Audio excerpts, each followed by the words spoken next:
A quorum being present, the committee will be in order. The committee is meeting today for consideration of H.R. 1516, the DHS Restrictions on Confucius Institutes and Chinese Entities of Concern Act, H.R. 6174, the DHS Biodetection Improvement Act, H.R. 5969, the Improving Travel for Families Act, H.R. 4403, the Securing the Cities Improvement Act, and H.R. 6231, the Department of Homeland Security Policy and Issuance Review Act. Without objection, the chair is authorized to declare the committee in recess at any point. Pursuant to Committee Rule 7C, any request for recorded votes may be postponed. I now recognize myself for an opening statement.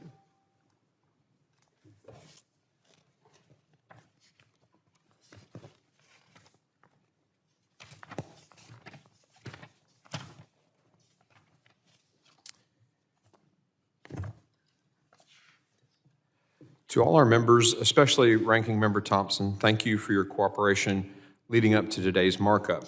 I'm encouraged by the work we did to get to this point, and I'm confident at the end of the day, every member of this committee will be proud of the legislation that we advance. This markup reflects our mutual commitment to secure the homeland and improve the Department of Homeland Security. The 5 bills we're discussing today all deserve broad support. First, we will consider H.R. 1516, the DHS Restrictions on Confucius Institutes and Chinese Entities of Concern Act. As the members of this committee know, the Chinese Communist Party uses Confucius Institutes on university campuses to spy on Americans. In May, the FBI confirmed to the Subcommittee on Counterterrorism, Law Enforcement, and Intelligence that the Chinese Communist Party is working to steal academic research at American universities. And as FBI Director Wray stated, Confucius Institutes are platforms for the CCP to disseminate communist propaganda, encourage censorship, and restrict academic freedom on our campuses. H.R. 1516 will ban DHS funds from flowing to American universities that host a Confucius Institute or maintain a relationship with a Chinese entity of concern. It's going to mitigate the risk posed by the Chinese Communist Party to our institutions of higher education. Last week, a Government Accountability Office report showed that some universities reported closing Confucius Institutes mainly in response to the potential loss of federal funding. Universities are starting to realize that the threat that the CCP poses, but now is no time for Congress to let up. Congress has previously acted to prevent DoD funding from going to universities with Confucius Institutes. We must make sure that similar actions are taken by the Department of Homeland Security. I want to thank Congressman Pfluger for his work on this bill and his efforts to expose the threat of this adversarial and dangerous regime. I encourage my colleagues to vote yes on this legislation. Next, we'll consider H.R. 6174, the DHS Biodetection Improvement Act. For some time, there have been questions about the effectiveness of the Department of Homeland Security's BioWatch program. That's why in 2019, DHS launched a new acquisition program to move into the next generation of detection of biothreats and to replace the BioWatch program with new and more reliable technology. However, DHS has not used all the resources at its disposal, including the national laboratories housed within the Department of Energy. H.R. 6174 would ensure DHS is doing everything it can to improve biodetection research and development, including requiring DHS to explain how it plans to use the Department of Energy national labs. Congressman Strong, thank you for your work on this bill, and I hope all the members of the committee see the need for it and support it today. I'm also proud to support H.R. 5969, the Improving Travel for Families Act, which will streamline the customs process for Customs and Border Protection, screening travelers at airports, and for families returning from international travel. This bill will allow children ages 10 and under traveling with a parent or guardian who is a Global Entry member to accompany the parent through Global Entry lane at the airport. It would also allow a parent applying for Global Entry to schedule a single interview for up to 4 children. I know this bill will make things much easier for our CBP officers working at the airports and for American families coming back home. Thank you, Congressman Luttrell, for proposing this bill. Securing the Cities Improvement Act, H.R. 4403. Since 2007, DHS has operated the Securing the Cities initiative to help cities prepare for and respond to nuclear and radiologic threats. Congressman Carter's proposal would remove the requirement for a jurisdiction to be designated as a high-risk urban area by FEMA. His bill would also require DHS to establish performance metrics and milestones for the STC program to track its performance and monitor its expenditures. And I want to thank Congressman Carter for his work on this bill. Finally, we'll consider H.R. 6321, the Department of Homeland Security Policy and Issuance Review Act. DHS should be reviewing its policies and directives every 2 years. Unfortunately, DHS is consistently failing to update its policies in an appropriate time frame. Because this department can't seem to do the work on time, Congress must step in. DHS has 250,000 employees and is still months or even years late in reviewing and updating policies. This has to change. Congressman Ivey's bill will provide better oversight and accountability of DHS by establishing a formal and timely review process of policy decisions, addresses this problem, and requires DHS to give Congress an annual briefing on the status of its policy review process. I want to thank Congressman Ivey for the hard work on that bill. I know it will help the department run much more effectively. I now recognize the ranking member to make an opening statement. Thank you, Mr. Chairman. Today, the committee will consider 4 measures that aim to broadly improve the operations of the Department of Homeland Security. Mr. Carter's Securing the Cities Improvement Act would allow the Countering Weapons of Mass Destruction Office, or CWMD, to determine which cities it partners with for the Securing the Cities program, rather than having the partnership tied to a FEMA grant program, the Urban Area Security Initiative. This would allow CWMD to determine its partners based on the capability and capacity of the jurisdiction, rather than the viable UASI designation. This bill would provide stability within the Security the Cities program and partnerships with at-risk cities. Mr. Ivey's Department of Homeland Security's Policy Issuance Review Act is a good government measure meant to enhance congressional review of certain department-level internal policies, many of which provide foundational guidance to offices and employees. The briefing required by the bill would not only improve congressional oversight, but it would also help DHS prevent long gaps in policy review and cancellation. Mr. Luttrell's Improving Travel for Families Act will permit 10 years of age under to accompany their parents on legal guardian through the global entry lane as U.S. international airports if the parents participate in global entry. Customs and Border Protection agrees that global entry should be more family friendly, and I understand CBP is already working on guidance to implement the intent of the bill. Mr. Strong's DHS Biodetection Improvement Act requires DHS to produce an assessment and strategy regarding how DHS uses the Department of Energy's national laboratories and sites for biodetection capabilities.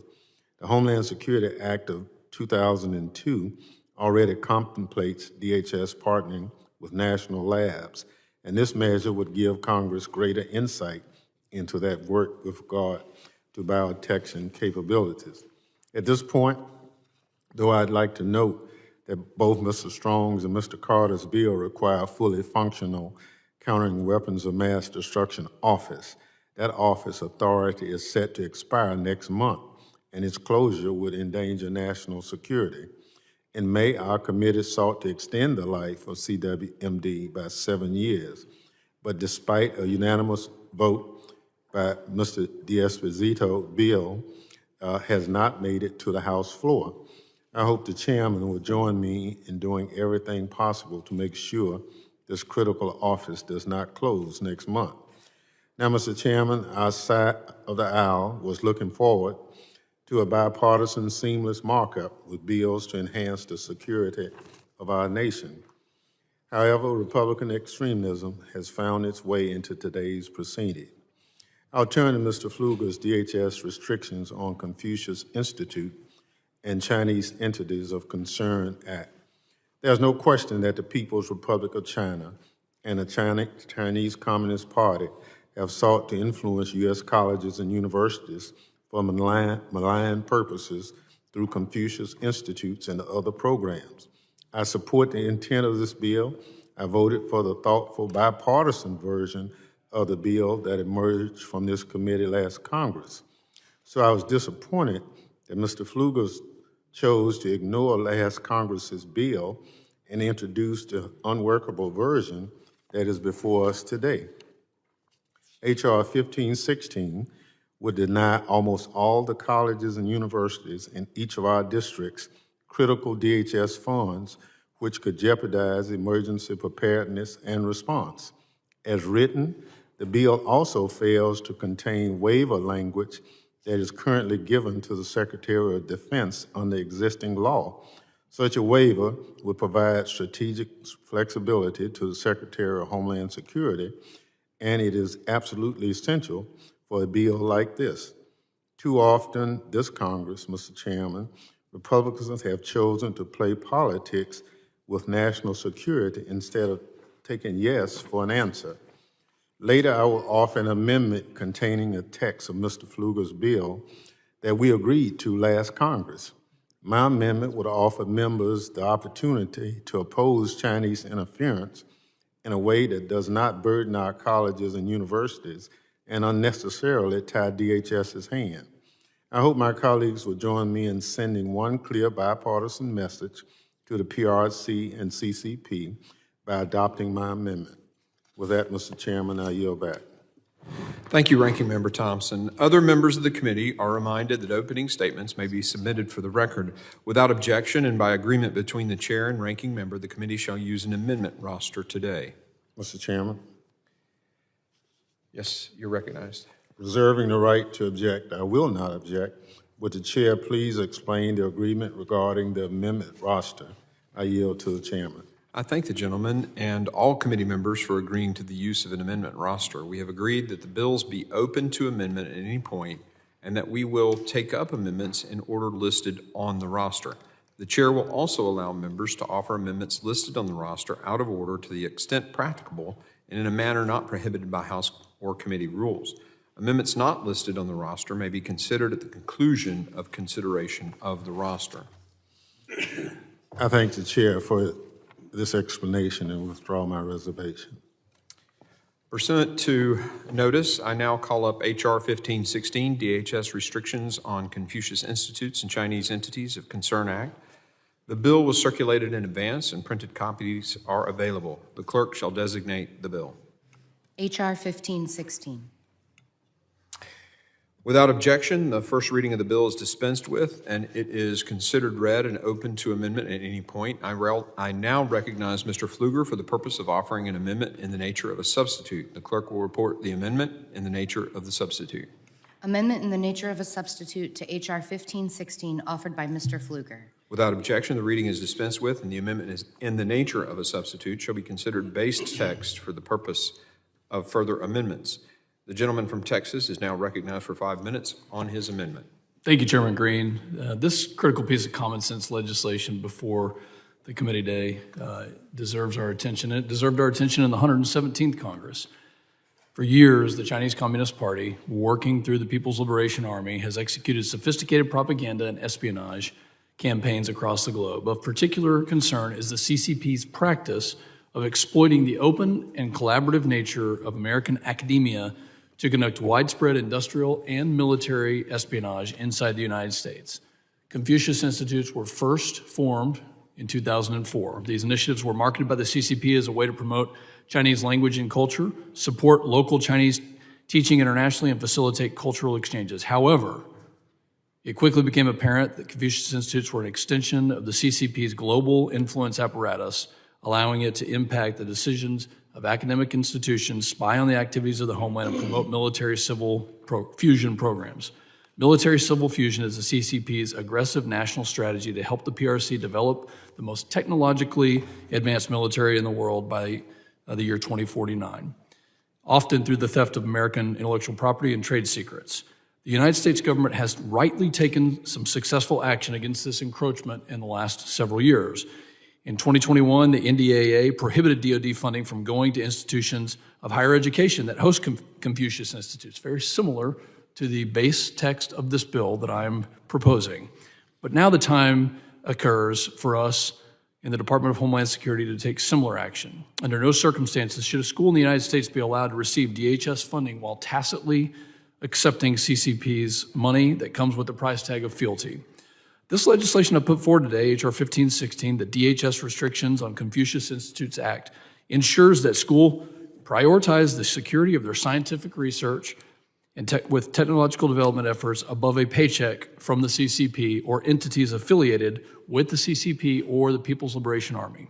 Specifically, this legislation restricts DHS funding from going to universities who maintain relationships with entities connected to the CCP to support China's military civil fusion programs. This bill ensures taxpayer dollars are appropriately used and encourages universities to end relationships with partners who do not have America's best interest in mind.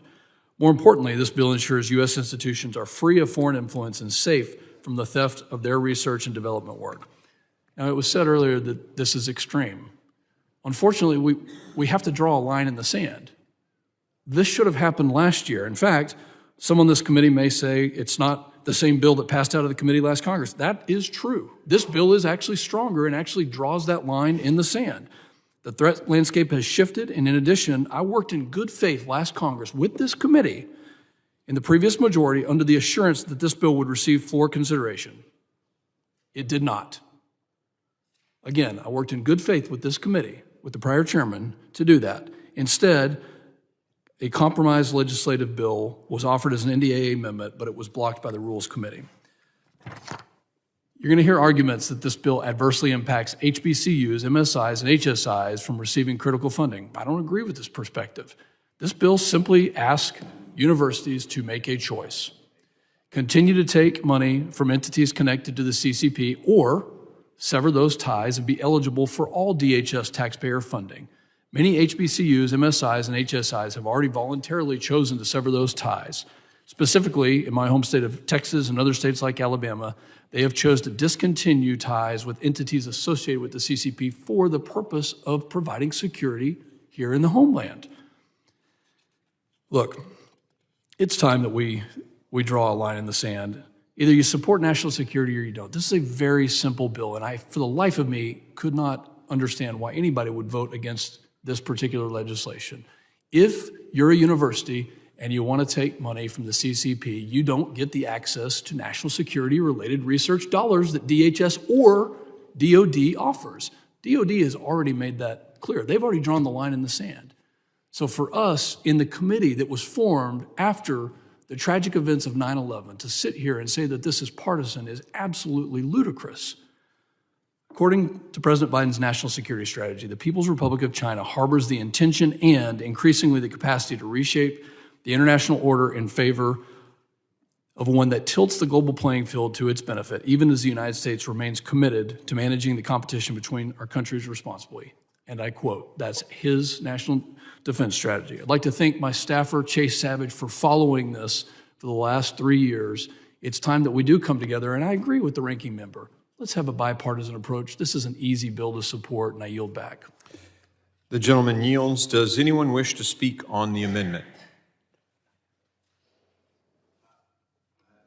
Mr. Chairman.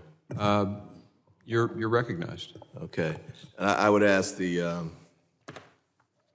my colleague a couple of questions about this. One is, I looked at the list of schools that are still have these institutes. Most of them I didn't recognize. Stanford kind of jumped off the page at me, though.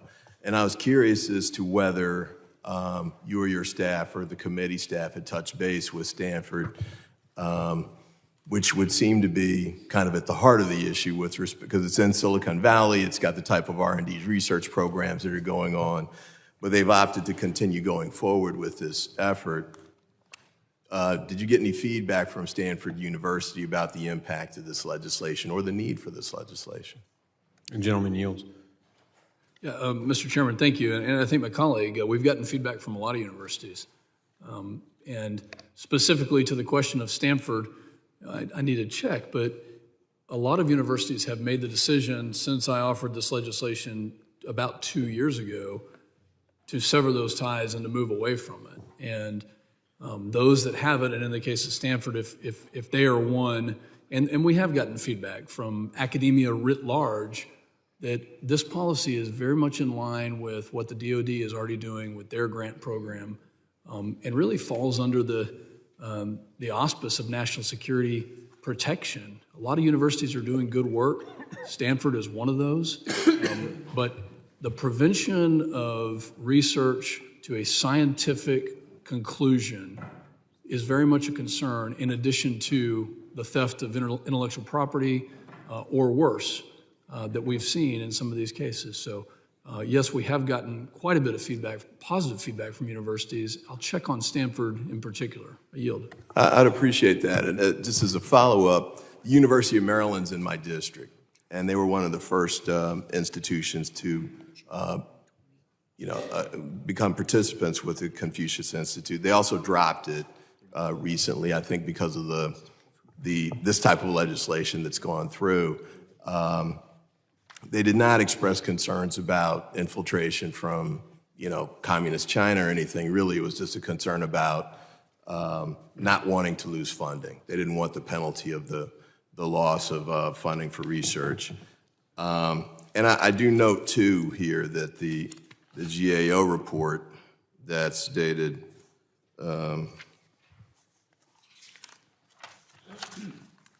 October 2023 references that the FBI, I'll just read it, stated that the agency has not found enough evidence of criminal activity or malign influence associated with Confucius Institutes to prioritize them as a national security concern. And in addition to that, I would raise, or sort of ask about this point, if I'm reading the right version of your amendment, I think there had been a waiver language in the ranking member's previous legislation. At least the version of your bill, I don't see that here. Is there, am I reading the right version? Is there no waiver language in your bill, or? Gentleman is recognized Yield back. to answer the question. No, there is no waiver language, and that really was the issue with the 117th Congress's version, which was not brought to the floor, by the way. So we could have made strides there last year, or we didn't. And I draw your attention to the National Association of Scholars' viewpoint on this, a collective network of academia and professionals throughout the United States who do have a concern about this. There's already precedent for this. This is not new.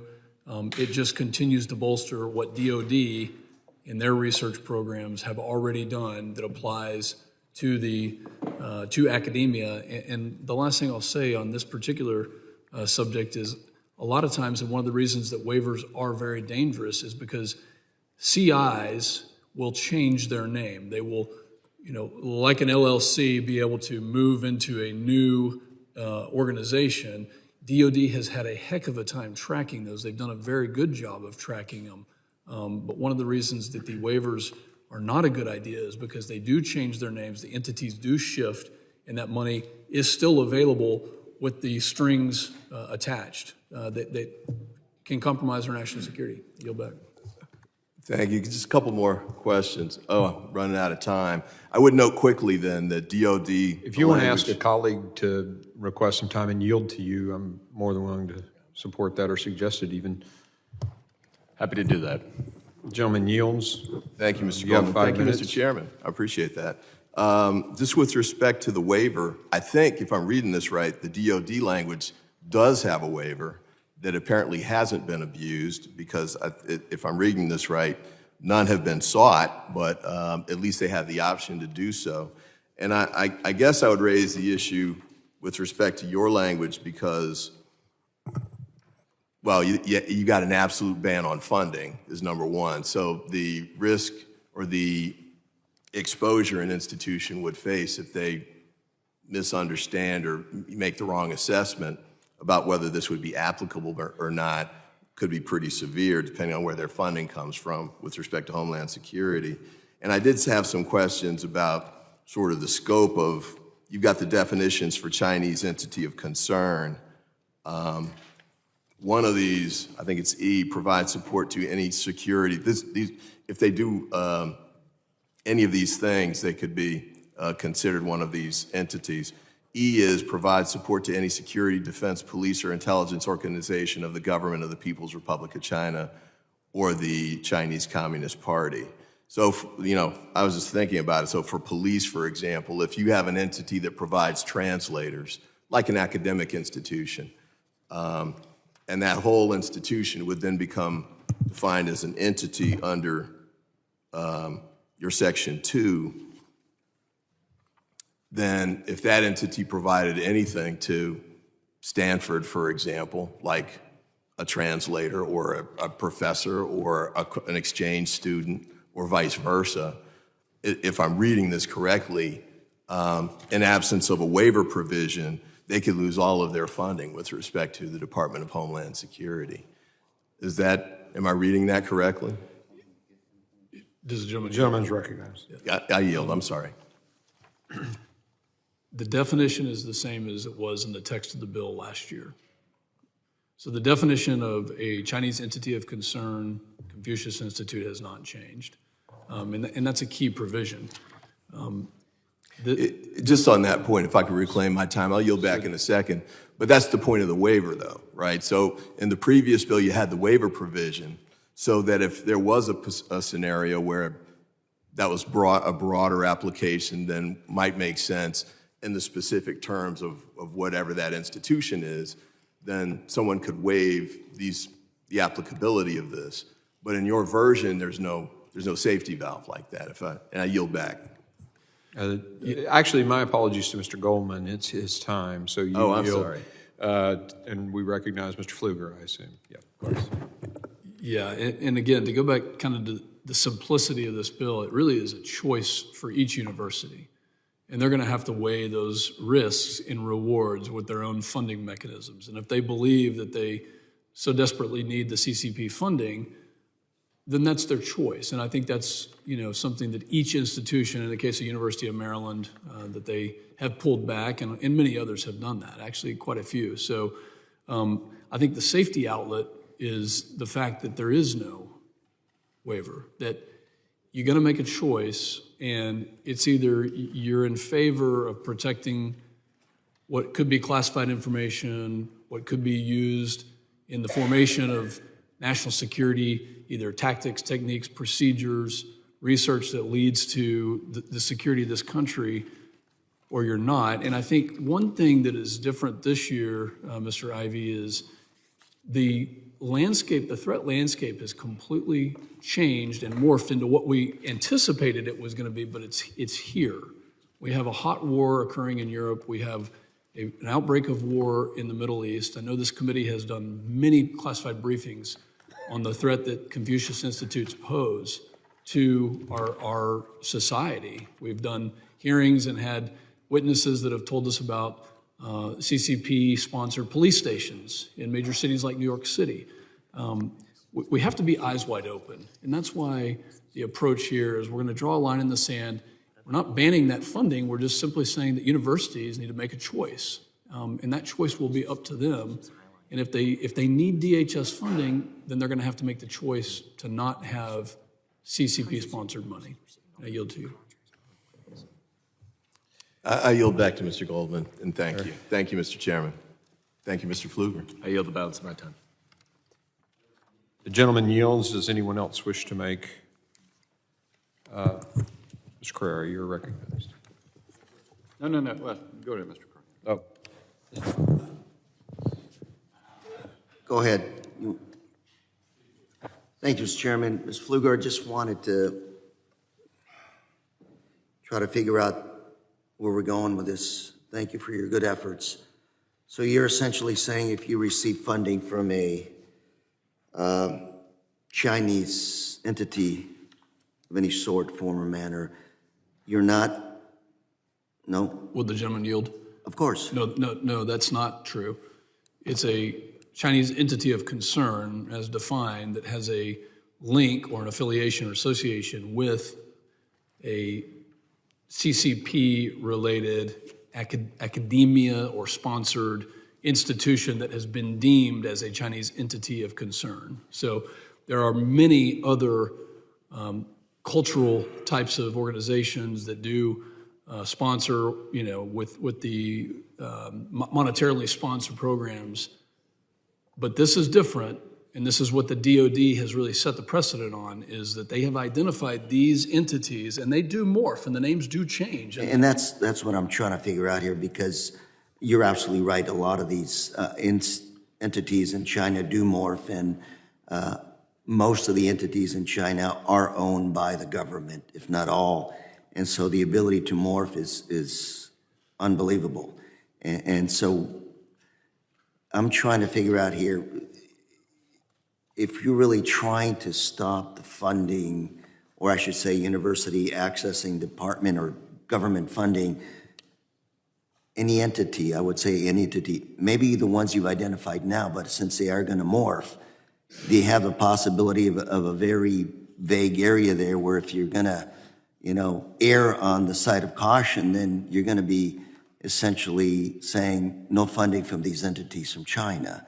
And, that's maybe a public policy presumption that I'm making, that you're making, but, it doesn't stop China from actually accessing a lot of our research at our universities, because if you essentially decide not to take U.S. government funding, you're still going to be doing relationship building, working with these entities nonetheless, and that could present a threat to our national security? Yeah, I think I'm trying to figure this out here. I think you're making my point. Does the gentleman yield? Yes. I think you're making my point. It is very difficult to figure this out. DoD has spent many years trying to figure this out since 2004. This is a good place to start. We know it's not an all-inclusive list. We know that the ability for these entities to shift and move and maneuver and rename, and that exists, but let's start here. This is the strongest signal that we can send to the Chinese Communist Party, who has, on the commercial side, year after year after year, stolen billions of dollars of intellectual property from American companies and from American universities, and we need to say no more, and you're not going to infiltrate these universities, even if, yeah, please go ahead. Gentleman yield. It's a good start, but I think we're off target, because what you really want is to prevent the transfer, dissemination, stealing, borrowing of our intellectual property by other, in this case, the Chinese Communist Party. And I think we need a different kind of a mechanism to stop this. The funding, all you have to do is say, I'm not going to accept department funding, and they'll continue to work with whoever it is they want to work with internationally. Will the gentleman yield? Of course. Yeah, I mean, this was the conversation we had last Congress. I was very disappointed we didn't bring this to the floor. In the case of what Mr. Ivey is asking for, the waivers, I mean, it was included in last year's. Why didn't we bring that to the floor, and why didn't we have a start for this? Because we all know that the threat is out there, the mechanism, and would be happy to entertain other ideas. But so far, since the 117th Congress, we haven't had those ideas. This wasn't brought to the floor, and this is why we're doing it now, because enough is enough. Mr. Flugo, I just want to say that I think our focus just on the Chinese Communist Party, I think it's probably not enough. I think there are other entities out there that could probably look at that are also in the same business, allies or not, of taking our intellectual property. If you'll yield for a minute. Yields his 18 seconds. I agree with you. I want to work with you on that. This is a good starting point. And again, I really do think this has bipartisan written all over it, that we send a strong message to the CCP. I yield back. And in the last 5 seconds, I do look forward to working with you on this issue. Thank you. The gentleman yields. I've got Mr. Bishop and then Mr. Magaziner. So if you'll just kind of get my attention. Mr. Crane, okay. But before I go to Mr. Bishop, I'd like to enter into the record a roster of all of the Department of Education's records for since June 22nd of 2021 to 4/6/23. The dollars given to every university in the country, it's a total of $3 billion from China, $3,099,561,649. If there's no objections, so ordered. And you're welcome to look your university up. We'll pass it around if you'd like. And now recognize Mr. Bishop for 5 minutes. I thank the chairman, and I've listened with interest to the conversation. And I've looked at the amendment in the nature of a substitute as I'm listening to the conversation. And I'm trying to net this out. I'm curious, and maybe I'd offer to yield to someone who could articulate it. Assuming that the party offering the support, the entity offering the support from China, is indeed an affiliate of the Chinese Communist Party, the government in China, what reason would there be for an exception to the policy of not sending DHS money to an institution cooperating with that or receiving that? Maybe, Mr. Ivey, if you're leaning forward, could I yield to you for, why would there need to be an exception to that? Gentleman yields. I thank my friend. Just off the top of my head and in conversations with the University of Maryland, because you may be getting funds for things that are totally unrelated to anything that could be used for stealing intellectual property or some of those sorts of R&D efforts. So Yeah, go ahead. yeah, so like Chinese language. So as I understood it, the Confucius Institutes were set up to help people learn how to speak Chinese, help Americans learn how to speak Chinese. And part of that's an exchange effort. They teach it here. People go overseas to China and vice versa. Now, there's a possibility that somebody teaching in that program might be in, some kind of Fem Nikita kind of role or something. But, based on what I saw from the GAO report. I get it. I think, look, because I just. Yeah, I'm sorry. To preserve as much time as I Your can. time. I'm sorry. Thank you, Mr. Chairman. Use the rest. So it seems to me, all right, take that assumption. Chinese Communist government wants to send people over or provide funding to the University of Maryland to teach Chinese. Well, I think that maybe gets at it. The problem with, all sorts of espionage in general involves setting up links with someone who wants to have an influence operation and wants to develop and inculcate an influence opportunity, and then they want to broaden out from what seems to be innocuous to things that don't seem to be innocuous, that we've seen over and over by the Chinese Communist Party in the United States. The most notorious one of these police stations they have to sort of monitor and control Chinese people or people of Chinese extraction who are in the United States. I don't see a reason to be concerned about stopping DHS money from supporting an institution that is permitting that to happen. I don't see a reason for a Chinese Communist Party facilitated and funded outfit to ever be allowed to establish a foothold in the United States. There's no reason that someone in the Chinese population or some entity from China not affiliated with the government to have that opportunity. Gentleman yields. And so, let me just make this point, Lou. It seems, so I was looking at the legislation to figure out, what if there's some problem? Well, if you look through the definition of the Chinese entity of concern, it's pretty tight. It's about things that are affiliated with the Chinese Communist government or supports their defense or whatever. And here's the key point.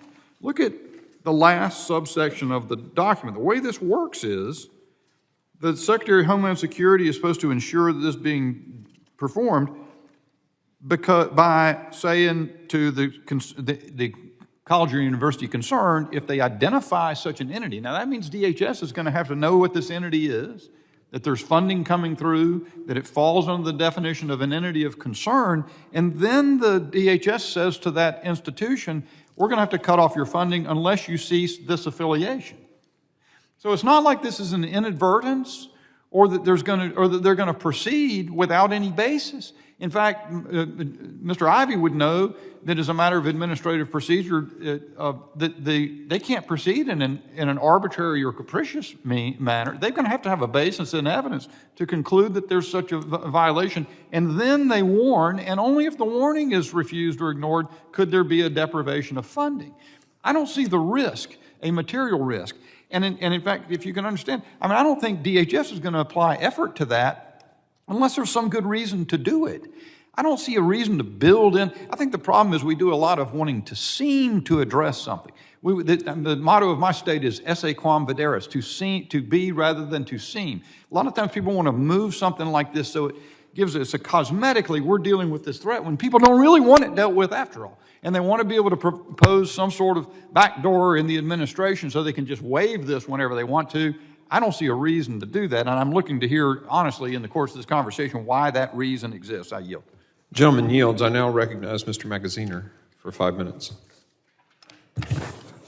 Thank you, Chairman. And I want to thank Congressman Pfluger for introducing the bill. Let me just start by saying intellectual property theft by the CCP is a real problem. Espionage by the CCP is a real problem.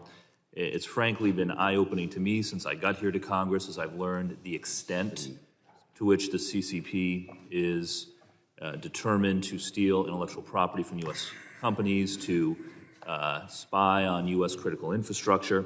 I had a general sense that countries spy on each other all the time, but what the CCP is doing in the United States is above and beyond international norms. And that is why it is important that we take measures to protect U.S. companies, U.S. research, U.S. military capability from the CCP as they seek to undermine our military advantage, undermine U.S. companies' competitiveness, and steal jobs, which is another aspect of this as well, right? Because a lot of the IP theft is to help Chinese companies produce knockoff products. That means fewer jobs and less manufacturing here in the United States. All of that being said, I do have some questions here because as I understand it, this bill is quite a bit different from the version that passed the committee in the 117th. That version, as I understood it, had the same definition for a Chinese entity of concern, but was not an automatic restriction on funding for entities of concern. There was a reporting requirement, and there was also the ability for DHS to offer waivers. As I understand it, and correct me if I'm wrong, the version that passed last year had a DHS funding ban specifically for Confucius institutes, but not necessarily for entities of concern, which is a broader category. Is that correct? If you yield. Gentleman's recognized. Yeah, and again, this is really fundamental to the argument, is that at the point in time where I offered this bill with no waiver ability last year, we couldn't even get it to the floor. And so the threat landscape having changed, I think one of the most important things right now is that we look at the intent, as you mentioned, and they do have the intent to steal, to surveil, to conduct espionage. And when you look at what a GAO report that talks about a number of schools in 2019, the number of CIs has dropped, from 100 to 5. In 74 of those instances, the removal of DoD funding through the NDAA bill was cited as a reason. And I'm sorry, I got to reclaim just because I just want to understand the facts. So the definition of an entity of concern is fairly broad. It includes, for example, the Chinese State Administration for Science, Technology, and Industry for the National Defense. So any Chinese university that had a relationship with that state agency, the university would be an entity of concern. As I was looking at, all right, what is the Chinese State Administration for Science, Technology, and Industry? It's primarily a defense-oriented agency, but it also covers their version of NASA, essentially, the National Space Administration for China. And so, for example, I know the United States has entered into an agreement with China and a number of other nations around sharing non-military research related to space. Would a university that was doing that type of research in China and a university that was doing space-related research in the U.S. not be able to receive funding under this bill, even if there's no military application necessarily, and even if we already have an agreement between our two nations to allow that kind of collaboration to occur?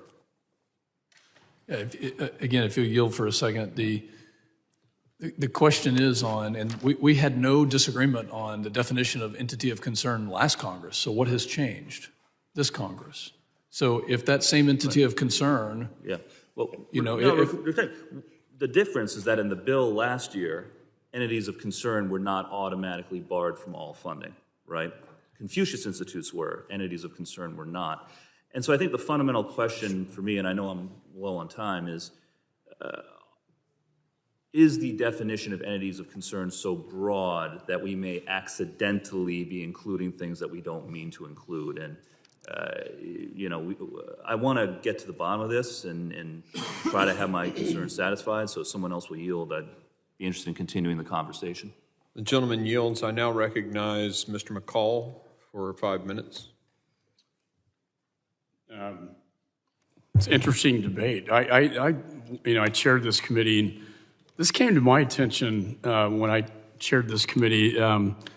Confucius Institutes being a soft power used by China, directed out of the United Front Work Department in the Chinese Communist Party, and inside the Ministry of Education. They talk about their Minister of Propaganda in 2010. So trying to put a time frame on all this stuff in terms of the reaction time of this committee to what has happened from a timeline in China. 2010, the Chinese Minister of Propaganda declared we should actively carry out international propaganda battles against issuers such as, they talk about Tibet, Taiwan, Falun Gong.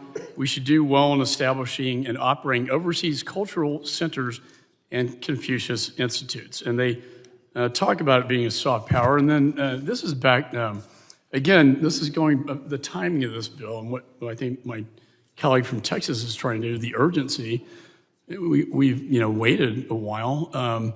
The FBI director testified, back then that he had concerns about it. Director Ray said they're exploiting the very open research and development that we have, which we all revere, but they're taking advantage of it. This letter I wrote, just to put it in context, was in 2018. It was 5 years ago. I wrote this letter to the Texas universities in my state, and guess what? The next day I got a call from all of them saying that they were going to stop and close down the Confucius Institutes in Texas because of the threat, because of what the FBI was telling us at that time and told the universities at that time. So I don't know. I guess I'm missing. There may be some salient points here that I may have missed. Would the gentleman yield? But I just think that the time is kind of now to get this done. I'd be happy to. Yeah. I'm looking at the Thank you. I'm looking at the GAO report, which basically says that most schools did not express concerns about potential security or other risks related to Confucius Institutes. That's page 15 of the report. Schools generally reported losing resources provided by Confucius Institutes due to the change. The schools took steps to drop the Confucius Institutes, not because they were worried about any kind of theft of IP or R&D, but just they were worried about losing the funding. So, the only point I think that we're trying to make is... You can reclaim your time. I am. I'm sorry, just 5 more seconds. Go ahead. I think the intent's great, Yeah. but there's a disconnect between the theft issue, that's based on what the FBI and the GAO So are saying. I will reclaim my time Yes, now. sir. I kind of know this stuff, but it's soft power. It's not the hard power. It's not the espionage piece is the 1,000 Talents program that they have. And that is more insidious. That they were able to infiltrate NASA, for instance. I know Mr. Magazine was talking about space. A Texas A&M professor got indicted for espionage because he was working with NASA and giving information to China. Now that's a criminal case. What Confucius really is their soft power arm within the universities to exercise their propaganda, with the students to, influence them. That say, for instance, the Tibetans those monks are really bad people, or Taiwan is part of China and should be rightfully reunified, and how dare Taiwan, even under the Taiwan Relations Act of 1979, they have no right to do what they're doing. That's the sort of thing I'm talking about. This would be more like classroom, soft power propaganda coming out of the Chinese Minister of Education itself, which was stated in this letter, directly into our schools. That was a problem we had. you're correct. The 1,000 Talents program, that's the one that really worries me. And the China initiative that, I sat down with Merrick Garland. I was a DOJ attorney. I sat down with him last year in his office, just the two of us. Why did you shut down the China initiative? That was the initiative going after these espionage cases. Just in 1 second here, the Houston consulate in my state got shut down because of the amount of espionage cases coming out of there. That was unprecedented. And the idea that we don't have espionage cases, I don't know why that initiative was shut down as well, because there clearly has been a lot of espionage coming out of that building, and all the employees went back to China. They were hitting the Texas Medical Center, NASA, the energy sector. And so that's just my point of view. Gentleman yields. I now recognize the ranking member for 5 minutes. Thank you very much. I will offer an ANS after the debate, but I don't think there's any questions about the Confucius Institute or the Chinese Communist Party. They both are bad. I think part of the challenge for us is, as we deal with the other aspects of doing away with everything, I think by saying no DHS funds will go to universities, there are some ongoing programs right now that our universities do in China that would be harmed. And I'm convinced that this legislation, in its current form, has some serious unintended consequences that some of my colleagues are trying to outline. But when you just draw the line saying no, I just think that is a bit too far.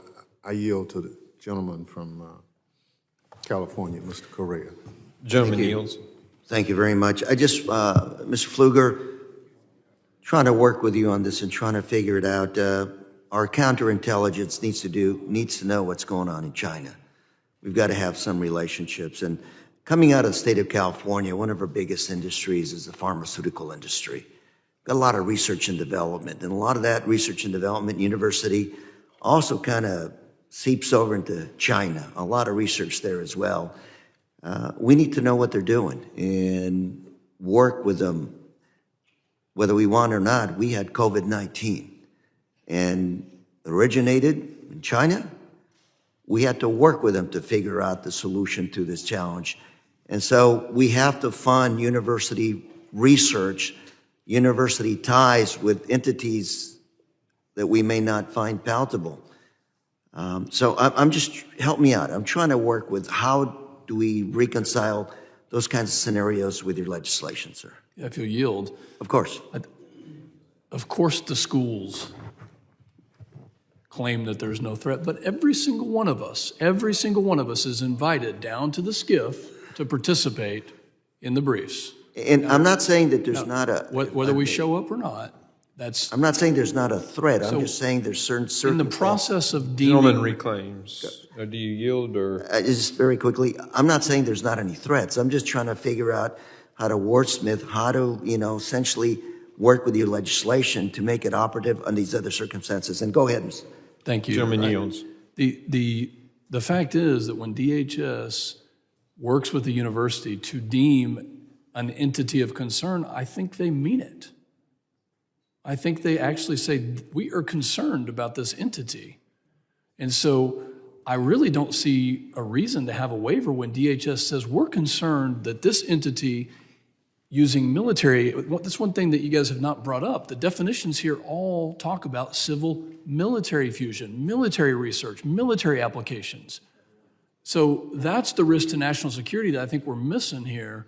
And Lou, the point of this is that we have access to briefs beyond what GAO is providing or beyond what the universities are talking about. And that's why this bill is written in the way it is, because it is a concern. I don't think there's a reason for a waiver. Unfortunately, we didn't get this done on the 117th. And so now is the time. I'll yield back. I yield, Mr. Magaziner. Gentleman yields to Mr. Magaziner. Well, actually, the time belongs to the ranking member. Yes. So listen, Yields the balance of his time to Mr. Magaziner. the definitions here are broader than, the definitions here, the applications here are broader than in the previous version, right? Because in the previous version, not all entities of concern were automatically denied funding without a waiver. So what we're trying to figure out is this version too broad? And as I understand it, this is not necessarily just limited to research related to military applications, right? The way the bill spells this out, if any university or college in China has any relationship with, the military complex in China, then U.S. universities would not be able to work with those universities, no matter what they're working on. So universities in the United States have departments that do lots of different things. You could have a university in the United States with an engineering department that's working with DOD and with other departments that are doing totally unrelated things. And I imagine the same is true in China, right? And so what we're saying under this version is that universities could not work with each other on totally unrelated things with no military application if they also have departments that work in the military space. Is that correct?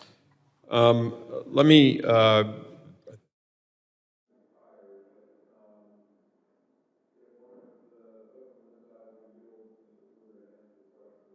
way. And the next person to be recognized, I think, is Mr. Higgins. Thank you, Mr. Chairman. Mr. Chairman, this should not be a heavy lift, this bill. At some point, would it be okay if the Homeland Security Committee of the People's House focused on the Homeland Security of the people we serve? The strategy of the Chinese Communist Party is to subvert American culture and to weaken American economic stability. Our universities receive billions of dollars of American treasure in funding. The CCP infiltrates the university systems across the country, scientific and engineering laboratories. They steal the intellectual property of engineering and scientific advances that are born in those laboratories and deliver it back to China, and this cycle continues. So all this bill does is it identifies Chinese entities of concern. There's a great deal of thought went into this. America should kind of grasp this. This is clearly effective and well-written legislative language that would restrict American treasure from going through the Department of Homeland Security to fund university laboratories that are engaged with Communist Chinese Party known entities of concern. It's not a heavy lift. I think it's the American people recognize that our university systems across the country, they can hire who they want, but they don't have to receive funding from the Department of Homeland Security if they're using that funding to subvert the security of the nation by doing business with in this case, identified as Chinese entities of concern. You're really talking about the Communist Chinese Party and their long-term goals and strategies to subvert American culture and to weaken American economic prosperity. They've very effectively been using our university systems for a long time. This transcends political affiliation. And through Clinton and W and Obama and Trump and now Biden, every administration through Democratic majority and Republican majority, this has been ongoing. We should at least be able to use the power of the purse as a body to restrict funding for universities that have crossed that line and are allowing Chinese communist spies into the laboratories that we're funding. So this is effective legislation, and I yield the balance of my time to my colleague, Mr. Pfluger.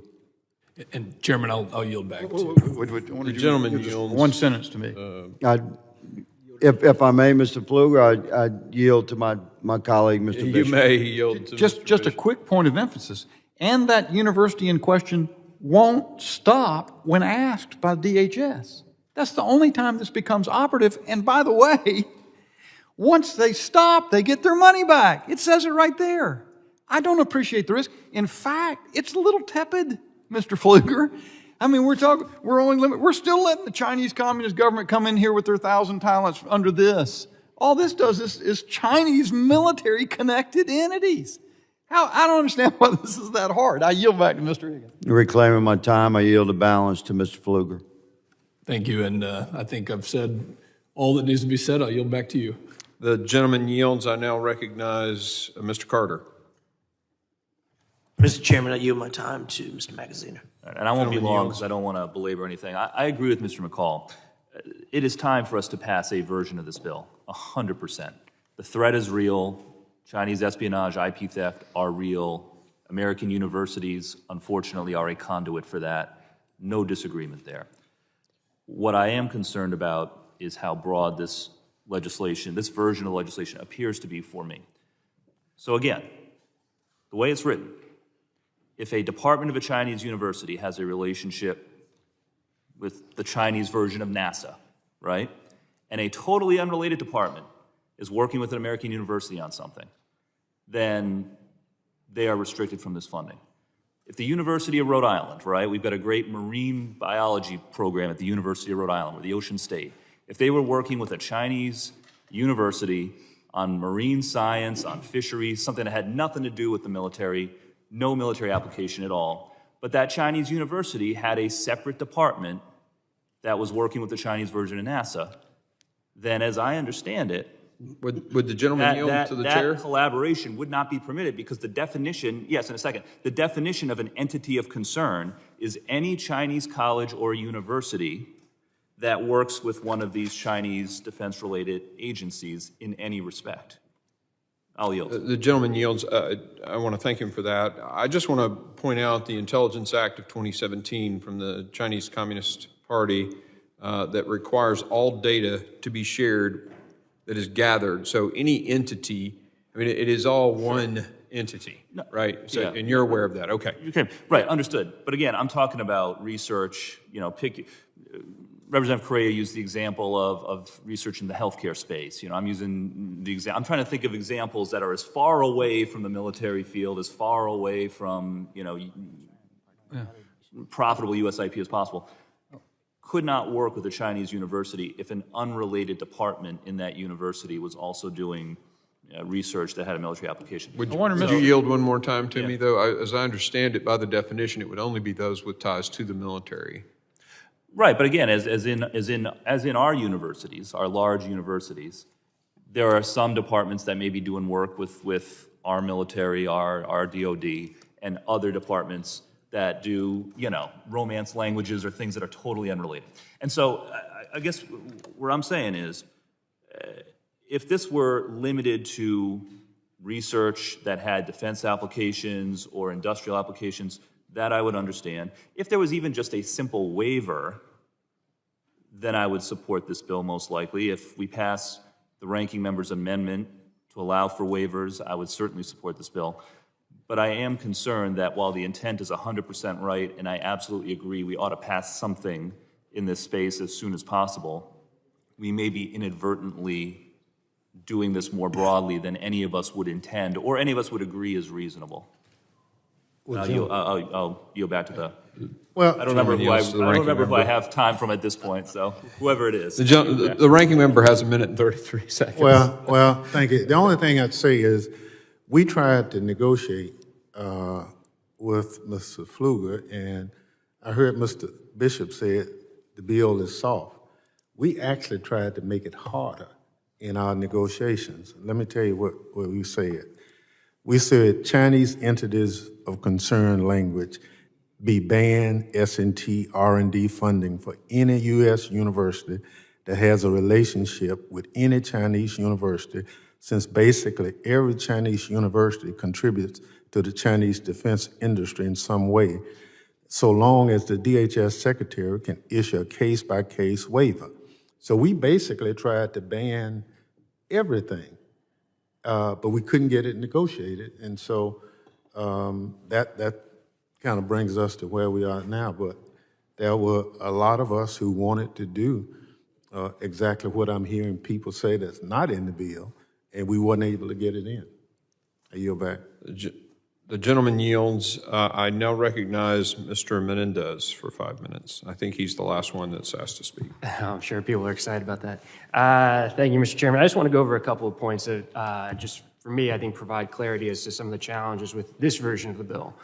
First, Mr. Bishop mentioned that sometimes we want to seem to actually be doing something as opposed to actually doing something, but in the last Congress, the version that Mr. Thompson will offer as an amendment in the nature of a substitute worked for both parties. So last Congress, it worked as something that was actually doing something, and I think it is the better of the two versions for a couple of reasons. One, we've talked a lot about the definitions. They're mostly the same between the two pieces of legislation, but in this instance, without the waiver, there's a number of potential issues, mainly in footfalls, right? Inadvertent violations, not by the Stanfords, not by the Texas A&Ms, not by the University of Maryland, but in my district, New Jersey City University, a small college that is primarily for first-time college graduates, had a relationship with Confucius Institute, which they terminated. Now, under the definitions, a relationship is any agreement, not like significant funding, not being in your research facilities. It's any agreement, which to me can not even be a monetary arrangement. It could be an exchange of students. We've talked about what happens if there is a relationship. Well, one is people say that they can terminate. Mr. Bishop and many others are attorneys, so not knowing what those agreements are and what the ability to terminate those agreements immediately might mean that they lack the ability to do so and therefore would not be able to receive any funds from the Department of Homeland Security. Even if they are able to terminate the agreement, it says shall be eligible. So that doesn't mean any funding that they get from DHS is automatically reinstated. So it could be a particular grant that they lose funding for. They'd have to reapply. That could take several years. That could have an impact on a lot of different universities, not the Stanfords of the world, but the community colleges, the smaller universities in all of our states and districts. And to me, that's why the issue of a waiver is so important, because we can send a signal to China. We can be strong on this issue, but I don't think we should inadvertently potentially penalize the smaller colleges and universities, which were covered in the prior legislation. That, to me, are the critical differences. Send a strong message, but let's not inadvertently penalize some smaller universities that may not have the resources to monitor this legislation, especially, as Mr. Pfluger has said, this is difficult to figure out which entities we're talking about if it's not the Confucius Institute, because as you said, as LLCs, can change form rather quickly. So can some of these, what are we calling them? Chinese entity of concern. And I think for those reasons, my preference, which was a bipartisan proposal in the last Congress, is the better approach here. We can do both things. It actually is doing something as opposed to just seeming to do something, as I believe you all felt in the last Congress. With that... Will the gentleman yield? Sure thing. 30 seconds. Yeah. The gentleman yields. It's not any relationship. It's any relationship with an entity of concern as defined through the definitions that go through a military application. So it's not any agreement. And in the case of New Jersey City University, if they had a relationship that then applied to those definitions of a civil military fusion or military strategy or as defined here, then it would be limiting, because the entity of concern was used by DOD as a morphing mechanism to identify that Confucius Institutes were named that, and then they morphed. And these names, these players might have changed, but the strategy and the desire to undermine national security did not. So it is not any relationship. It's a relationship with an entity of concern as named by DHS for good reason. I'll yield back. I appreciate that, and I'll reclaim. And I understand your point in terms of, because there's two parts, right? The entities, that identifying which entities we're talking about with entities of concern, right? And then also the type of relationship, right? And the type of relationship can be any type of relationship with the set university or set list of institutions. And to me, that's where you potentially get into some issues. If the gentleman will yield. Sure. The type of relationship is very important. You've rightly pointed that out. It's a monetary relationship. It's a relationship. I reclaim on that, because as I'm reading in Section 4, relationship, the term relationship means with respect to an institution of higher education, any contract awarded or agreement entered into, as well as an in-kind donation or gift received from a Confucius Institute or Chinese entity of concern. I see potential donation as a monetary component. I don't see with respect to agreement entered that it has to be a monetary funding agreement. And I would yield back if you would like to correct me. I think the intent of this is monetary. I think that fairly clearly says that any contract awarded or agreement entered into as well as an in-kind gift or donation. I would take the opposite. Gentleman's time has expired. The gentleman from Florida, Mr. Jimenez, is recognized for 5 minutes. Thank you, and I won't take 5 minutes. Look, I sit on the select committee on competition between the Communist Chinese Party and the United States, and here's what I've found so far. Nothing that the CCP does is innocuous. It's all nefarious. There are no entities that don't have, they should not be an entity of concern when it concerns China, even a private company or a university, because they're all required to share information with the PLA and the CCP. And so, from my point of view, it's better to be. This is the Committee on Homeland Security, and we oversee the Department of Homeland Security. And nothing to me is more important than the homeland and the security of this homeland. And so if it's going to be a little bit overbroad, so be it. I'd rather be overbroad than be too narrow and make a mistake on it. And so I support this legislation, and I hope that the rest of the committee does, and it truly becomes bipartisan. Mr. Jimenez, will you yield for 1 second? I will yield. I appreciate that, and I get it. I get the approach. My concern is the unintended consequences for universities, colleges in your district, in your state, that if they, by being overbroad and not having a tailored approach with no waiver, right, they could lose any funding from DHS. So in Florida and New Jersey, Hurricane Sandy, Ida, significant consequences where having a FEMA, even just one-off, right, you may not be eligible. And so to be in that situation because we were overbroad with no waiver, again, just unintended consequences. We can do what we did in the last Congress and have a strong approach. To me, this may create some outcomes that we do not intend for, and that's all I'm trying to caution against. I yield back. And I'll reclaim my time. The answer to that is that I wish them not to have any kind of ties to Confucius Institute. So give up the funding from China. And I understand why they all said, well, hey, we looked at this and we never had a problem, et cetera. What, are they going to tell you they had a problem? They're getting funding from China, for God's sakes. And so they're never going to admit that they had a problem or that they had concerns because of the funding they were getting. How much was it, Mr. Chairman? Over $3 billion? $3 billion. In funding they were getting from China, and that's the problem. So what I'd like to see is complete cutoff from the CCP and any funding from China. They can get our funding. They shouldn't have any funding from China because all of it has nefarious consequences or nefarious intentions, all of it. They want to steal intellectual property. They want to bury themselves into educational institutions. They want to spread misinformation. They want to spread their propaganda. And so, yeah, well, my time on the select committee has shown me some things, and it's also a year out where actually the threat of China is actually becoming more and more eminent or more obvious to us here in the United States. Their intentions are to be the #1 military power in the world by 2049, and they're probably ahead of schedule, and be the world economic, the dominant economic power in the world by 2049. And you know what? I don't want my children or grandchildren to live in a world dominated by the Communist Chinese Party or any Communist Party whatsoever. Thank you, and now I yield my time. Gentleman yields. It is now in order to consider Amendment Thompson 014 to the amendment in the nature of a substitute offered by the ranking member on the roster. The clerk will report the amendment. Amendment to the amendment in the nature of a substitute to H.R. 1516, offered by Mr. Thompson. Without objection, the reading is dispensed with. The gentleman is recognized for 5 minutes on his amendment.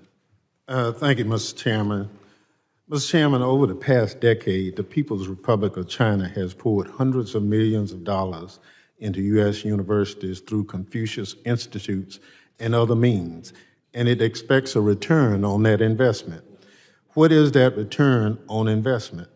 It's an influence on students and faculty in the United States.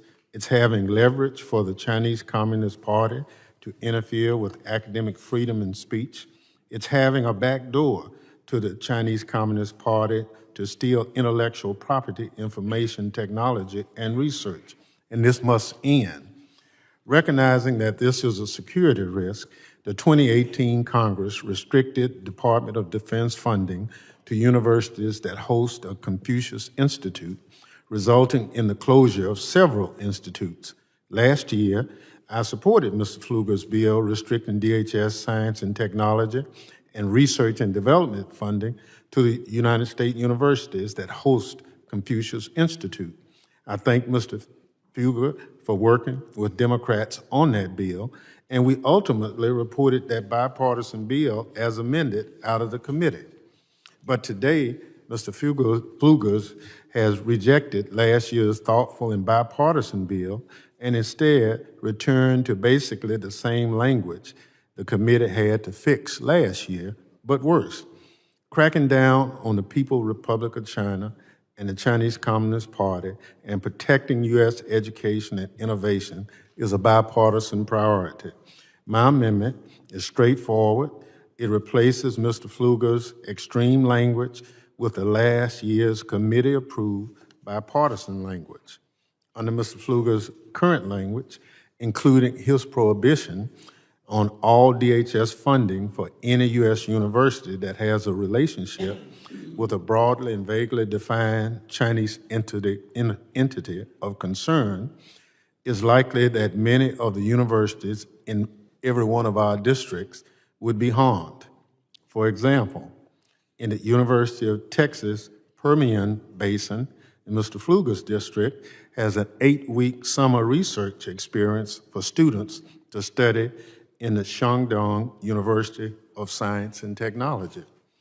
Would UT Permian Basin be barred from getting DHS funding, even to help the aftermath of a disaster? Yes, and that just doesn't make sense. The same goes for Tennessee State University in the chairman's district. It partners with a Chinese university that would cause Tennessee State to lose any chance of DHS funding or support, even for emergency preparedness. Hofstra University in Mr. D'Esposito's district has a dual business degree program with Dongbei University of Finance and Economics in China. And Hofstra Law School, where Mr. Garbarino studied, has a student exchange program with East China University of Political Science and Law.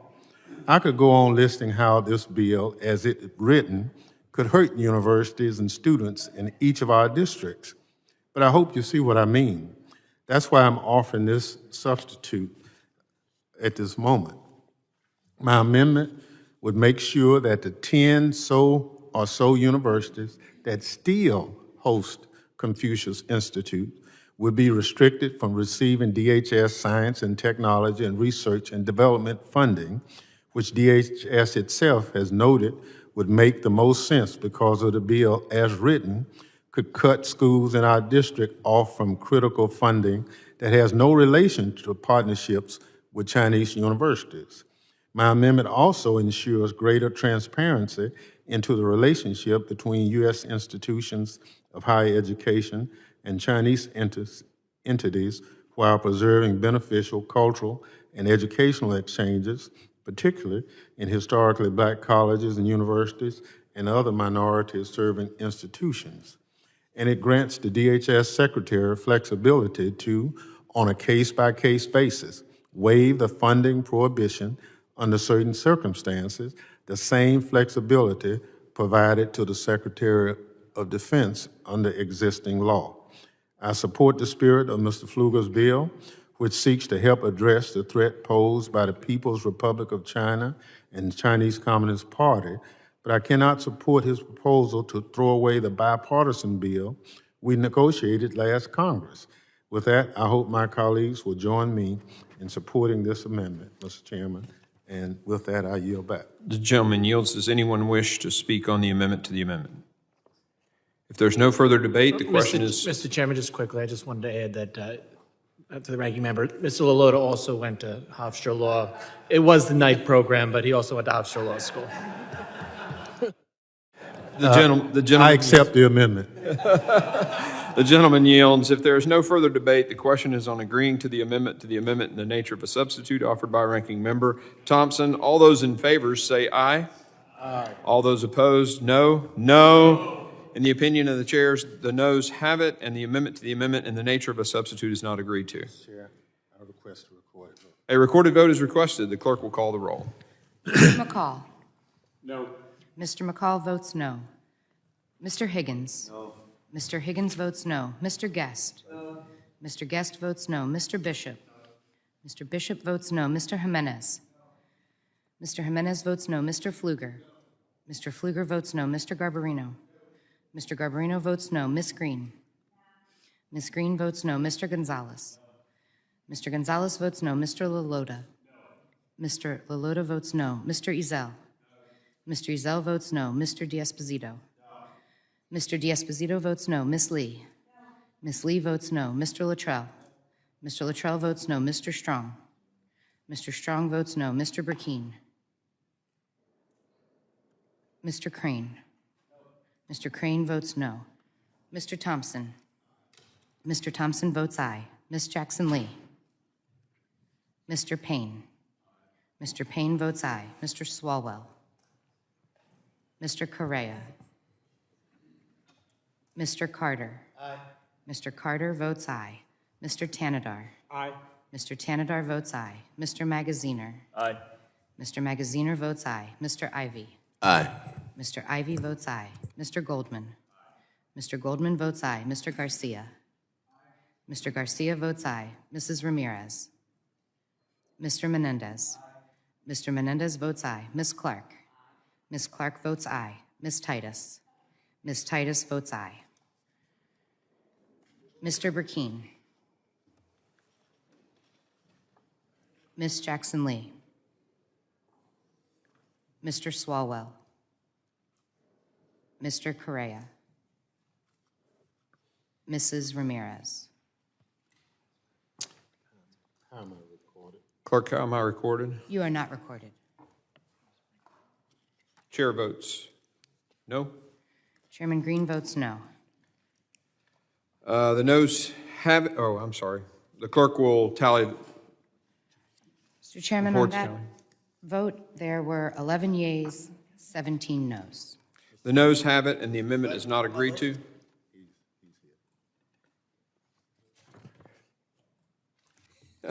Okay, well, we'll let this slide, Mr. Carrera. You're a no, I assume?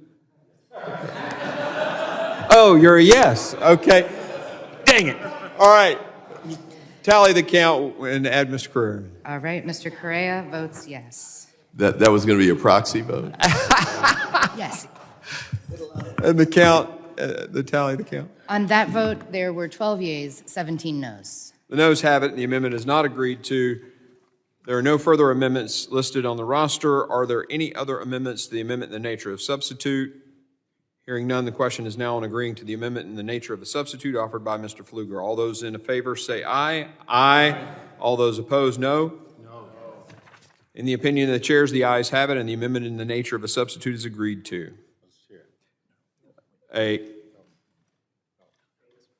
Okay. The question now occurs, so the ayes have it, and the amendment in the nature of the substitute is agreed to. The question now occurs on reporting the bill, H.R. 1516, as amended to the House with favorable recommendation. All those in favor say aye. Aye. Aye. All those opposed, no. In the opinion of the chairs, the ayes have it, and the motion is agreed to. The ranking member requests a recorded vote. The clerk will call the roll. Mr. McCall. Aye. Mr. McCall votes aye. Mr. Higgins. Mr. Higgins votes aye. Mr. Guest. Mr. Guest votes aye. Mr. Bishop. Mr. Bishop votes aye. Mr. Jimenez. Mr. Jimenez votes aye. Mr. Pfluger. Mr. Pfluger votes aye. Mr. Garbarino. Mr. Garbarino votes aye. Ms. Green. Ms. Green votes aye. Mr. Gonzalez. Mr. Gonzalez votes aye. Mr. Lalota. Mr. Lalota votes aye. Mr. Ezell. Mr. Ezell votes aye. Mr. D'Esposito. Mr. D'Esposito votes aye. Ms. Lee. Ms. Lee votes aye. Mr. Luttrell. Mr. Strong. Mr. Strong votes aye. Mr. Burkeen. Mr. Crane. Mr. Crane votes aye. Mr. Thompson. Mr. Thompson votes nay. Ms. Jackson Lee. Mr. Payne. Mr. Payne votes no. Mr. Swalwell. Mr. Correa. Mr. Correa votes no. Mr. Carter. Mr. Carter votes no. Mr. Tanadar. Mr. Tanadar votes no. Mr. Magaziner. Mr. Magaziner votes no. Mr. Ivy. Mr. Ivy votes no. Mr. Goldman. Mr. Goldman votes nay. Mr. Garcia. Mr. Garcia votes nay. Mrs. Ramirez. Mr. Menendez. Mr. Menendez votes nay. Ms. Clark. Ms. Clark votes no. Ms. Titus. Ms. Titus votes no. Mr. Luttrell. Mr. Burkeen. Ms. Jackson Lee. Mr. Swalwell. Mrs. Ramirez. Are there other members in the room who wish to have their vote recorded? How am I recorded? You are not recorded. The chair votes aye. Chairman Green votes aye. Clerk will report the tally. Mr. Chairman, on that vote, there were 16 yeas, 12 noes.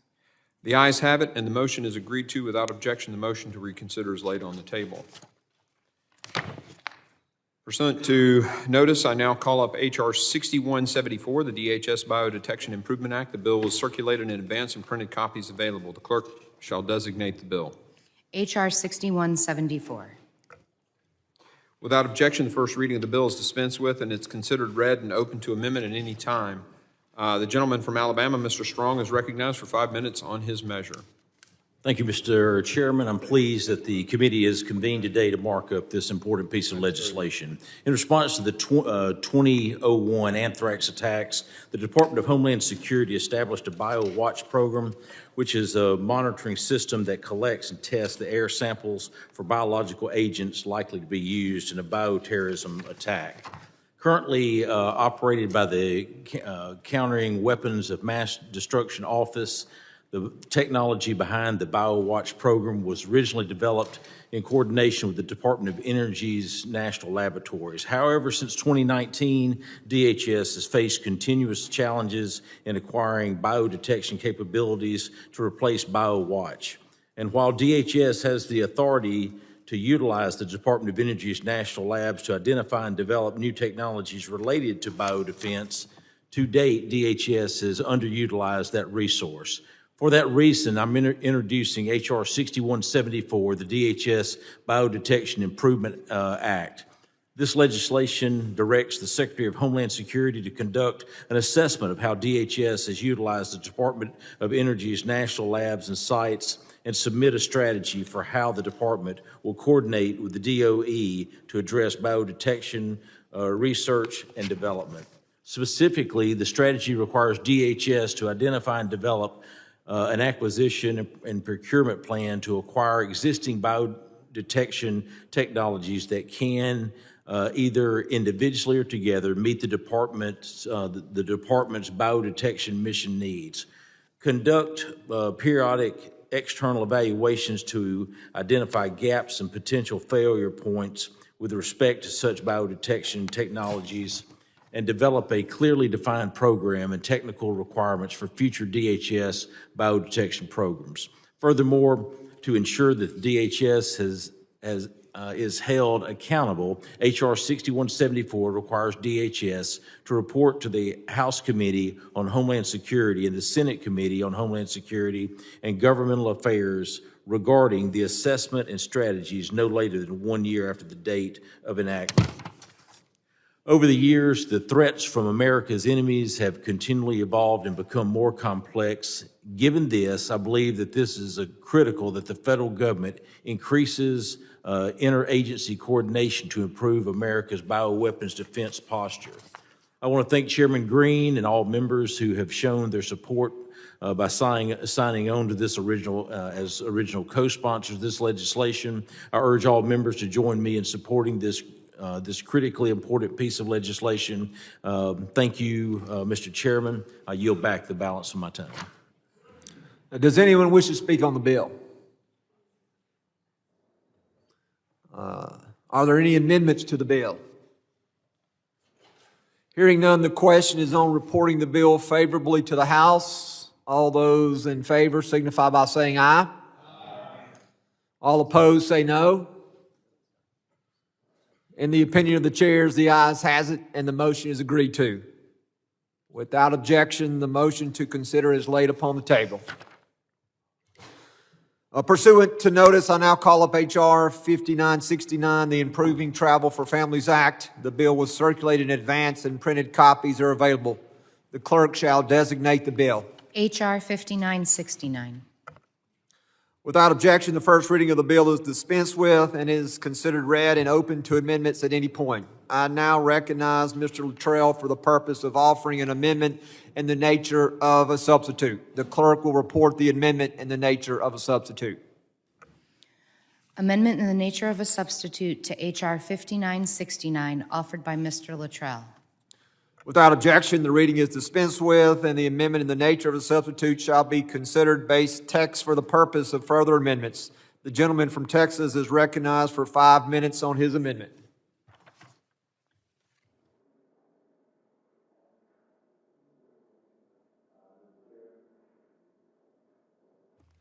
I recognize Mr. Ivey. I'm a co-sponsor of the bill, and we had worked on this bill together. And so since he's not present, I could just to facilitate things. Yes, sir, please, if you would mind. I recognize Mr. Ivey for the purpose of speaking on the amendment that's a substitute to the original legislation.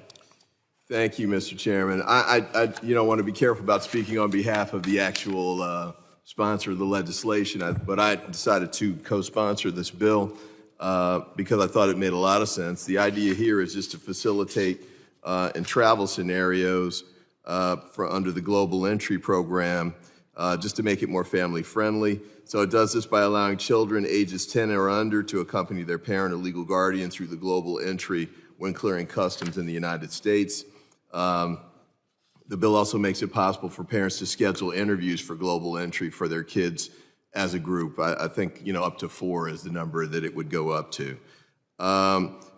As Mr. Luttrell, I believe, would say, we've already heard how difficult it is to schedule just one of these appointments. Now imagine being a parent trying to make separate appointments for each of their kids. This appealed to me. I have 6 kids. They're all grown now. But when we were traveling all together, it was a bit of a logistical nightmare. This helps to facilitate that and make it easier. And I'll make one serious point, too. One of the issues that there was concern about was whether this could be used or abused with respect to trafficking children.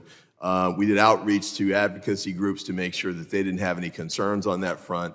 In fact, we were told by the government agencies and by the advocacy groups that this bill would actually make it harder because of the multiple checks to be in the Global Entry Program. So if somebody's trying to abuse, or kidnap kids or something along those lines, usually in a family context, they wouldn't be able to do it as easily through the Global Entry Program. They would just go circumvent it. So for those reasons, I support Mr. Luttrell's bill, and I encourage all of my colleagues to do the same. Do any other members wish to speak on the amendment? The chair recognizes Mr. Payne.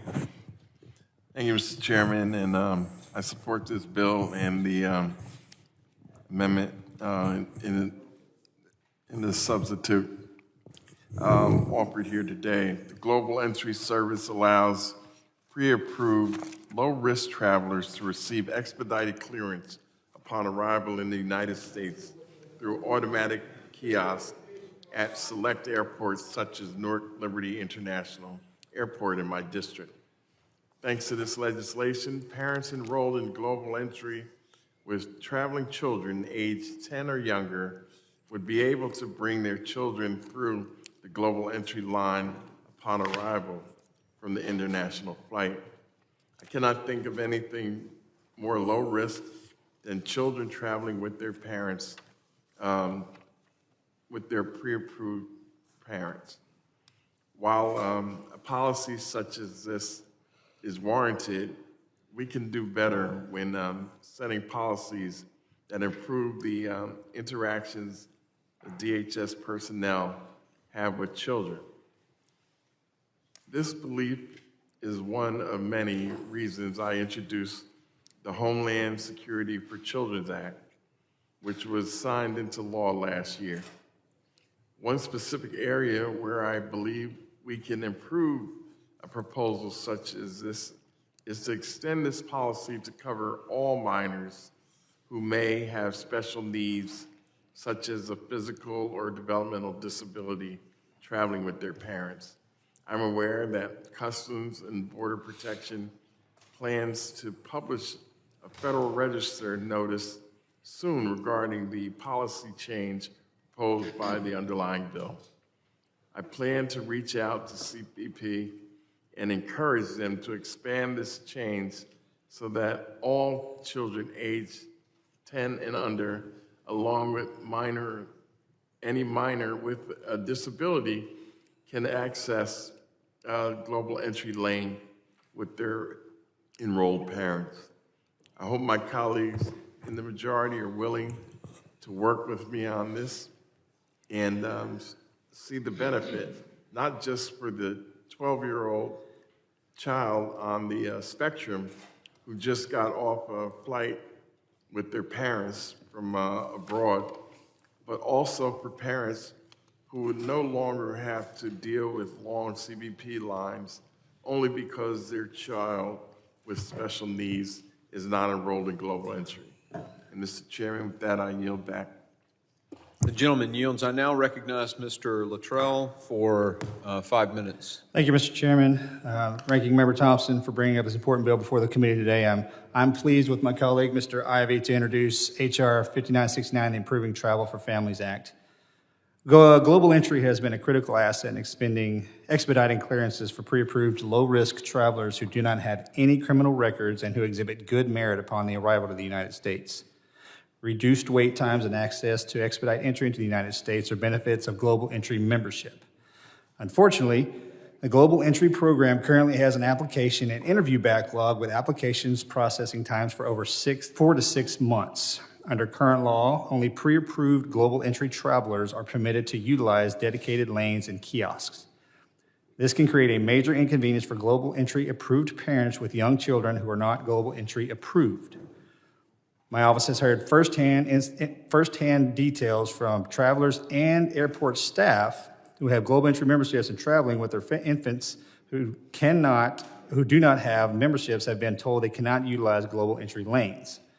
This measure, introduced with my friend, again, Congressman Ivey, from Maryland, simply permits a child who is 10 years of age or under, who is not a member of Global Entry, and who is traveling with a parent or legal guardian who is a member of Global Entry, can accompany them through the Global Entry lane upon arrival at an international airport in the United States. Additionally, it also permits a parent or legal guardian who is applying on behalf of their children for Global Entry membership to schedule a single interview appointment for up to 4 children. As the holiday season approaches and we move into the future, such legislation is needed to provide more flexibility for families traveling with children internationally and for appointments to be consolidated for those seeking global entry for their children. Thank you again, Mr. Green, Mr. Ivey, and the ranking member for bringing this important bill before the committee. And thank you, Congressman Payne, for raising awareness on this issue. It is imperative that the children with disabilities have the ability to accompany their parents or legal guardians through global entry lanes. With that, Mr. Chairman, I yield back. Gentleman yields, and I now recognize Mr. Correa for 5 minutes. Thank you, Mr. Chairman. I just wanted to thank Mr. Luttrell for your legislation.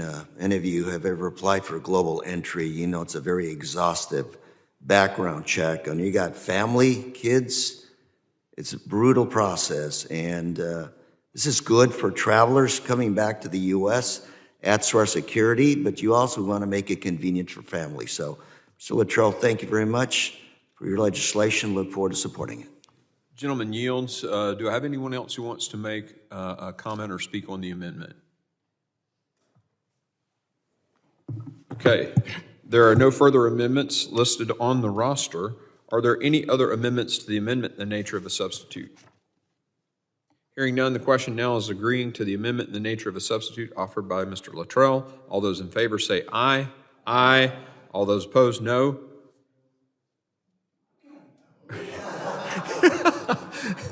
We'll do that again. All those in favor say aye.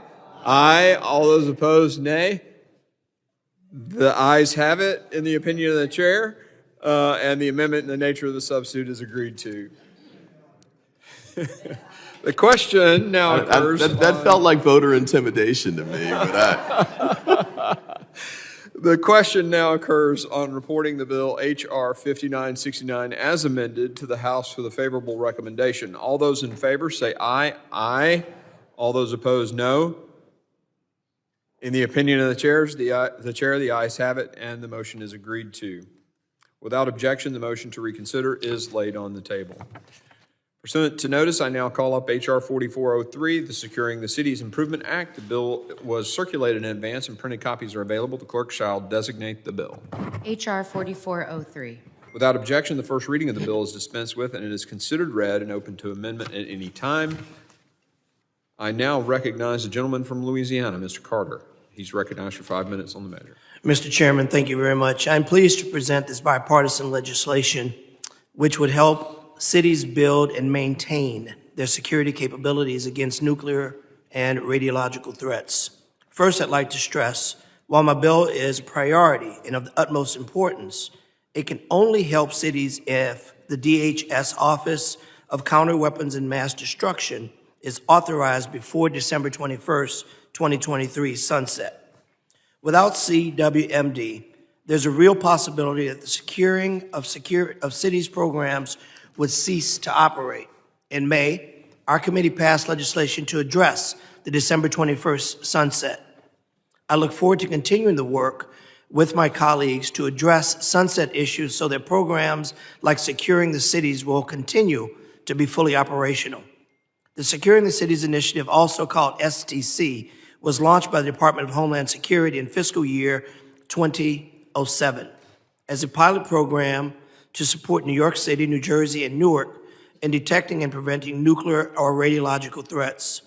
The STC program has now grown and provides 14 local governments with detection equipment, training exercise support, operational and technical subject matter expertise, and programmatic support. However, the program is limited to high-risk urban areas designated by the Federal Emergency Management Agency under Urban Area Security Initiative, UASI program. This linkage between STC and UASI can create uncertainty for local governments participating in the program, as the composition of jurisdictions in the UASI program can vary considerably from one year to the next. To ensure stability within STC program and partnerships with at-risk cities, I introduced the Securing the Cities Improvement Act. This legislation would allow CWMD to determine which cities to partner with in the STC program based on the jurisdiction's capability and capacity to prepare for and respond to threats or vulnerabilities against a terrorist attack and other high-consequence events utilizing nuclear and/or other radiological materials. It would also establish performance metrics and milestones for STC program and monitor expenditures for the program. Furthermore, this legislation will require DHS to provide a report to Congress regarding participation in the STC program, the establishment of matrix and milestones for the program, and plans for any changes. Finally, Mr. Chairman, I would like to personally thank my colleague from the great state of Louisiana, Mr. Higgins, and the ranking member, Mr. Thompson, for partnering with me on this important piece of legislation. With that, I ask your full support, ask my colleagues to support this bill and advance it. I yield back the balance of my time. Does anyone, or the gentleman yields, does anyone wish to speak on the amendment, or on the bill, I'm sorry? I'll just say that I, as the chair, I fully support this bill. I think it's wisdom, and I think we all need to support it. So with that, I yield. And does anyone else want to be recognized? Hearing none, are there any amendments to the bill? Hearing none, the question is on reporting the bill favorably to the House. All those in favor say aye. Aye. All those opposed, no. In the opinion of the chair, the ayes have it. The motion to report favorably is agreed to. Without objection, the motion to reconsider is laid on the table. Pursuant to notice, I now call up H.R. 6231, the Department of Homeland Security Policy Issuance Review Act. The bill was circulated in advance. The printed copies are available. The clerk shall designate the bill. H.R. 6231. Without objection, the first reading of the bill is dispensed with, and it is considered read and open to amendment at any time. I now recognize the gentleman from Maryland, Mr. Ivey, for 5 minutes on his measure. Thank you, Mr. Chairman. I promise not to use the whole 5 minutes. I did want to, though, say that I'm pleased to offer this legislation, and I appreciate it being considered today. This bipartisan bill will ensure that Congress has greater insight into DHS's process for issuing and reviewing department-wide policies. These policy documents provide critical guidance to over 260,000 men and women who carry out the DHS mission every day. And these go to critical missions that involve sensitive identification data, the counterintelligence program, the integrated maritime law enforcement program, and the like. These policies should provide much needed guidance and clarity on what is expected of DHS employees. However, despite a requirement that each policy receive a thorough review every 2 years, many foundational policies have gone far longer without a meaningful review or needed updates. When it comes to topics that evolve rapidly, like social media, biometric technologies, or artificial intelligence, it's important that the policy documents keep up with these changing times. My bill will codify the department's policy issuance and review process as a formal responsibility of the DHS Undersecretary for Management. Additionally, it will provide more transparency for Congress by requiring the department to provide an annual briefing to the committee on these policies that are issued, reviewed, and canceled each year. The department will also be required to provide detailed information on how policies are prioritized for review and how DHS headquarters collaborates with component departments to ensure that any agency affected has the opportunity to comment. Finally, to make sure that the management directorate is properly resourced to carry out this review process, my bill also requires that the briefing include information on any staffing vacancies. I'd like to take a moment to thank Representatives Clark, Bishop, and Ezell for co-sponsoring this legislation. I appreciate their support on this. And with that, I urge all members of the committee to support the legislation. I ask for your support, and I yield back. Gentleman yields. Does anyone wish to speak on the bill?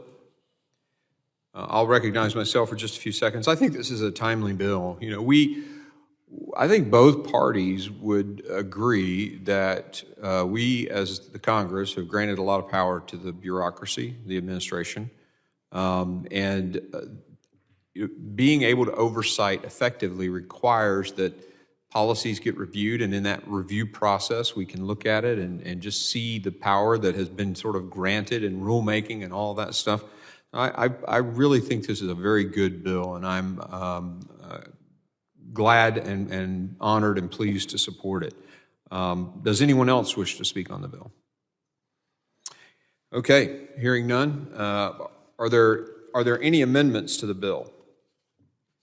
Hearing none, the question is on reporting the bill favorably to the House. All those in favor say aye. Aye. All those opposed, no. In the opinion of the chair, the ayes have it, and the motion to report favorably is agreed to. Without objection, the motion to reconsider is laid on the table. Without objection, staff is authorized to make any required technical or conforming changes to reflect the actions of the committee today. I want to thank all the members for being here. It's been, I think, the debate this morning on the first measure was, I thought, fantastic, and everyone had genuine motives, and it was a great discussion, despite some disagreement. I want to let everybody in the committee know that we will have a floor date coming up for the bipartisan bills that we've passed.